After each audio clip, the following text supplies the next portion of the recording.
So with the research, the process of developing new knowledge is never a straight path. There's always going to be certain obstacles you face. It really pushed my ability to think critically, but also, to endure the process as well. My research interests in particular are understanding how, cancer cells in the brain and neurons can actually interact to give cancer metastatic growth capabilities. And I realized that if you can actually develop certain therapeutics that, disengage these interactions, you can have more targeted therapies, more effective therapies, not only for certain groups, but also for wide-scale impact.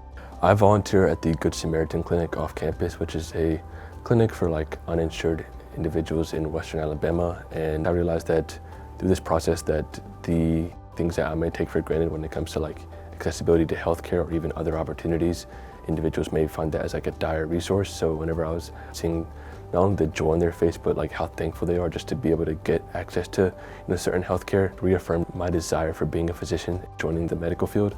So a lot of my leadership initiatives have been focused on mentorships through Bridge, the Minority Association of Pre-Med Students, and even being a research ambassador has been focused on, passing on the information I've gained, but also the mistakes I've made so that other students won't make those same mistakes. Even when it comes to being a tutor for chemistry or biology courses, I realized that if you can, lower the stress levels when it comes to these academic environments, students are a lot more receptive to the concepts you're teaching them.